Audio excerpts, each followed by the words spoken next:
lwaki akuteerawo eyo n'akulaga nti akulowoozesa nti nawe akalulu kakole ki kaveemu ojje mu bino. Kumbe kiri ekyobuyeekera kyasinga otegeera era buli muntu amusindi.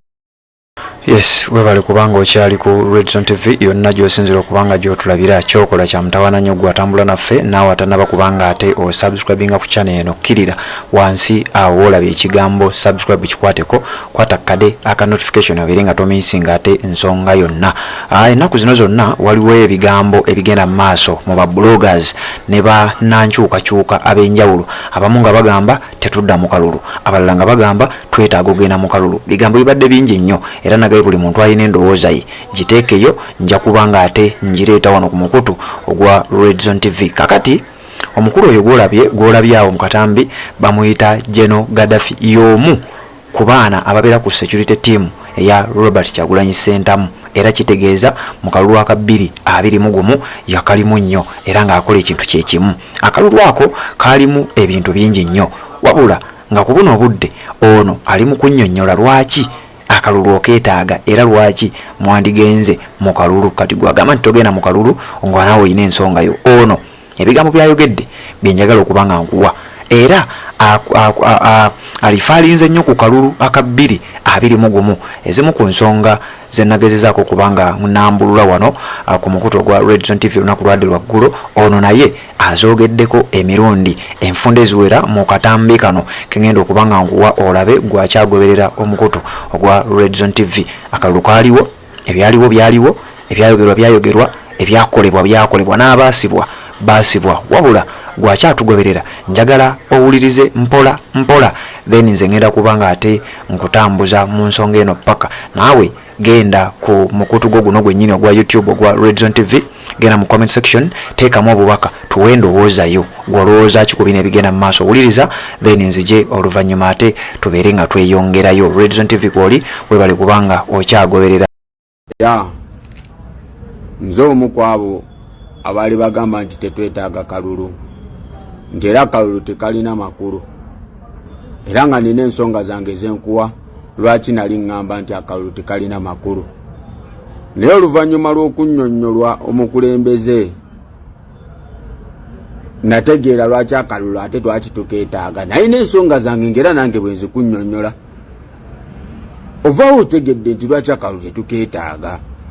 Kuba natunuulira mu kalulu kano akawedde nga twetooloola eggwanga lino n'obukambwe mwami Museveni bwe yakozesa eri bannayuganda, naye nga ye yennyini yakera n'ateekawo eri ekkubo bamuvuganye mu mirembe, naye nga yalina ne chance esobola okugamba nti akambe nga Idi Amin eyafuga ebbanga lyonna nga tewali bya bululu.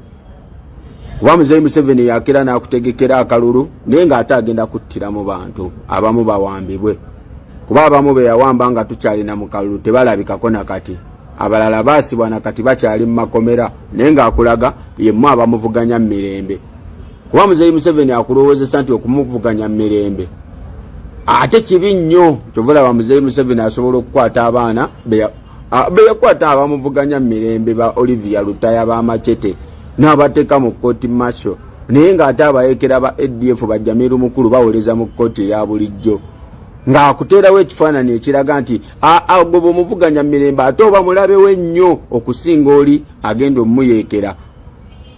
Lwaki akuteerawo eyo n'akulaga nti akulowoozesa nti nawe akalulu kakole ki kaveemu ojje mu bino. Kumbe kiri ekyobuyeekera kyasinga otegeera era buli muntu amusindika amuzzamu ekyo okitegeera amuteekemu eyo sisitimu. Kuba ye Muzeeyi Museveni mujaasi ate mu birooto bye ayagala nnyo ebintu by'okutemula. Kuba omujaasi okutta tekyewuunyisa kuba ekyo kye bamutendeka. Kuba okitegeera nti Muzeeyi Museveni akusindiikiriza akujje mu kalulu akuteeke mu sitayiro gy'asinga otegeera kuba ekyo kyategeera. Kuba obuyeekera kyangu nnyo. Muzeeyi Museveni tasobola kubanga yayeekera n'awamba n'atateekawo kabinja kasobola mumukwatira bayeekera. Kuba eyo sitayiro gy'ategeera Muzeeyi Museveni yasobola okukera n'akulyetingawo obuyeekera ye naye ng'ekigendererwa kye kukwatirako balina birowoozo bigenda mumuyeekera.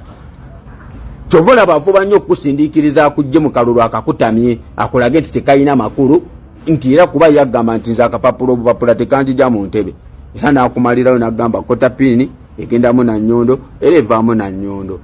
ebyo byonna bikusiigira akutamya akalulu.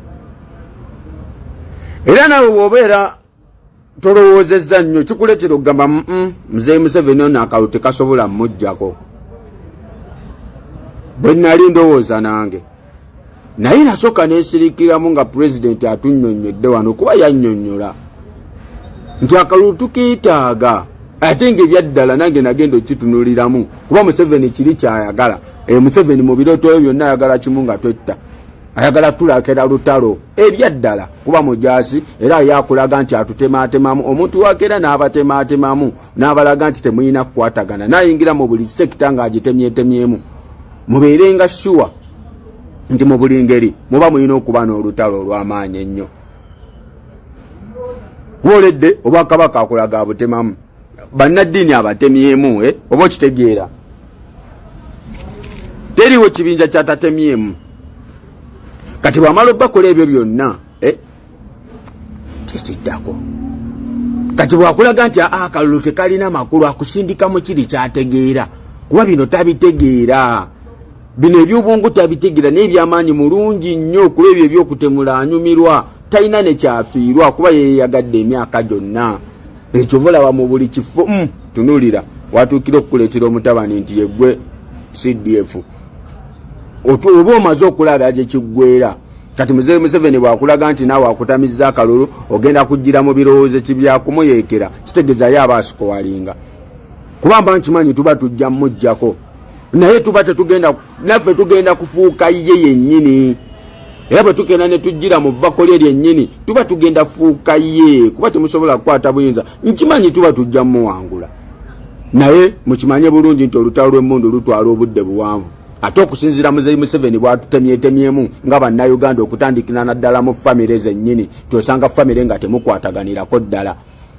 Nti bw'amala okubatemaatemamu bw'ati ate n'abaleetera olutalo lw'emmundu kitegeeza abantu baba bagenda kwetta bangi. Nti Muzeeyi Museveni amaze obbakolyetingamu nti akutte kabira emu oba abantu abafaanagana bali mu buli kifo ekyakabi be balimu.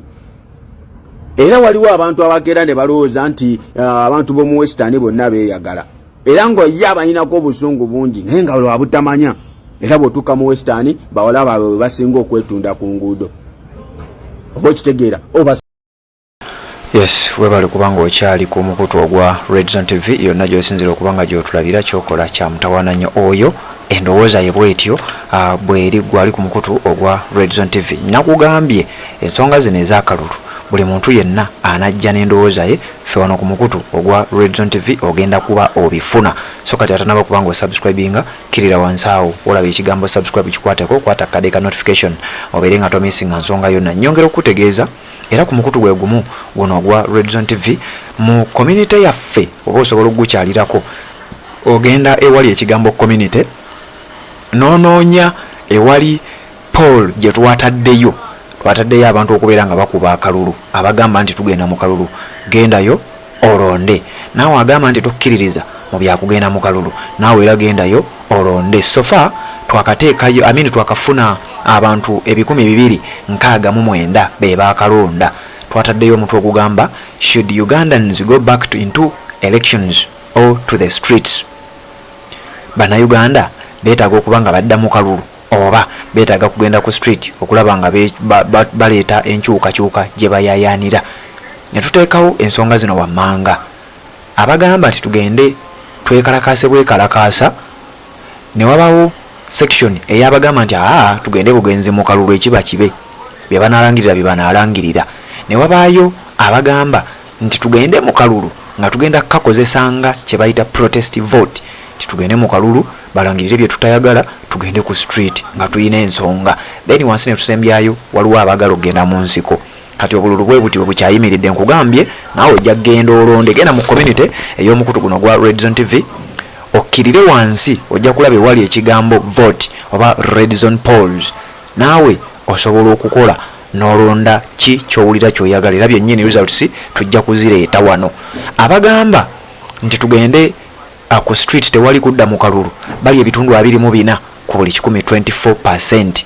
Abagamba nti tugende bugenzi mu kalulu bye banaalangira bye tunaagenda nabyo bali ebitundu 12 12%. Waliwo abagamba nti tugende bugenzi mu nsiko bali ebitundu 5 ku buli 100 ne wabawo abagamba nti tugende mu kalulu ng'ekitututte mu kalulu kulinda by'abakamaalangirire bye tutakkiriziganya nabyo olwo tulyoke tugende ku street kye bayita protest vote. Bano bali ebitundu 59 ku buli 100 era sofa be bakyali abangi. Gendayo naawe obeere nga owa endowooza yo, tujja kugireeta wano tuginnyonnyole na buli muntu yenna abeere nga ategeera kiki bannayuganda basinga obungi kye balowooza. Red Zone TV kwoli weebale kubanga okyagoberera, kkiriza tuwuliziganye mu updates eziddako.